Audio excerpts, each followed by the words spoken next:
Thank you for serving your community as prospective jurors today. My name is Anita Josey-Herring, and I'm the Chief Judge of the Superior Court of the District of Columbia. Under our Constitution, everyone deserves a fair trial. Therefore, it's the court's goal in every jury trial to find jurors who will decide the case before them fairly, without prejudice or bias.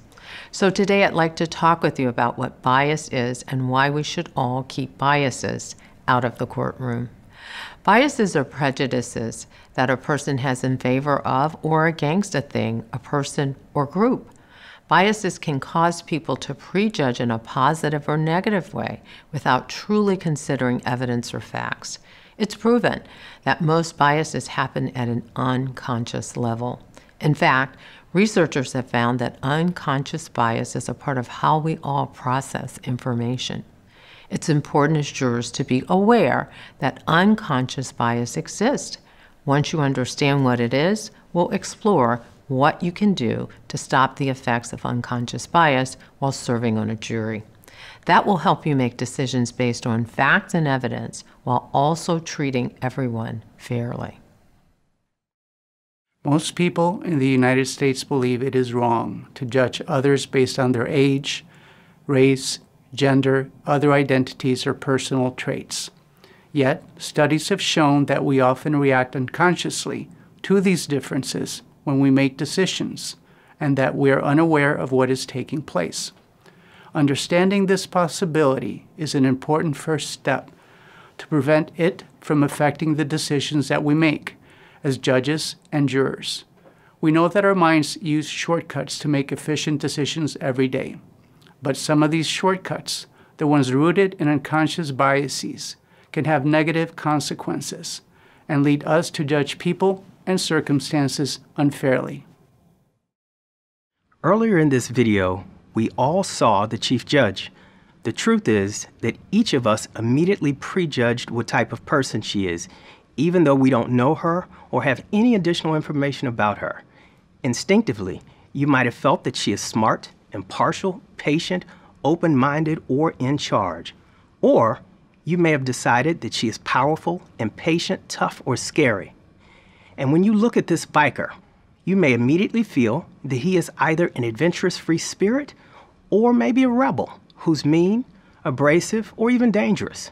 Because of unconscious bias, our minds take mental shortcuts and make quick decisions we're not aware of so that we can feel comfortable, safe, and confident. But if we stop to consciously think about it, we might decide that our initial judgments don't fit with the information we're being presented and with what we know is fair. Considering all the information we have, instead of judging or making a decision based on information that comes to mind most quickly, can help us avoid relying on our preconceptions. In one research study, science faculty looking to hire a lab manager reviewed the same resume. Some copies were assigned a name that traditionally belongs to a man, and others a name that traditionally belongs to a woman. It turns out that both men and women reviewing the resumes were more likely to conclude that the candidate they thought was a man was more competent and worthy of being hired than the candidate they thought was a woman, even though the resumes were exactly the same. Their assumptions that men as a group are better at science can lead to flawed and unfair assessments of individuals.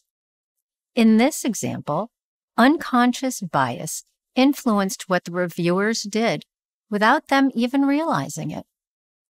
Understanding that this kind of bias can happen is the first step in preventing similar kinds of unconscious bias from impacting your decision-making during trial. For many people, it's hard to accept they are susceptible to unconscious bias because they're unaware of it, and their bias may be about something they consciously view in a very different way. But now that you know everyone has unconscious bias, stereotypes or attitudes based on things like age, race, and gender, you can look for those biases in yourself. This will give you a better chance of preventing it from affecting your judgment and decisions as a juror. In fact, other jurors have said that once they were made aware of unconscious bias, they were able to check in with themselves during the trial and notice if it was a part of their decision-making process. First, simply recognize that unconscious bias exists and that it occurs for us all. Studies have shown that this step alone helps prevent it. Second, examine your decisions and judgments as jurors carefully. Third, question your decisions by asking whether they would be different if the witness, lawyer, or person on trial were of a different race, age, gender, or other identity. Don't hesitate to ask yourself about unconscious bias throughout the trial, and at the end, during the jury's deliberations, if you think unconscious bias has influenced your thinking, I encourage you to think about the evidence again and to discuss it with your fellow jurors. Thank you for taking the time to consider this issue.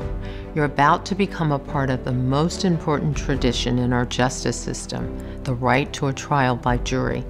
Thank you for your service and for your effort to ensure that everyone receives a fair trial.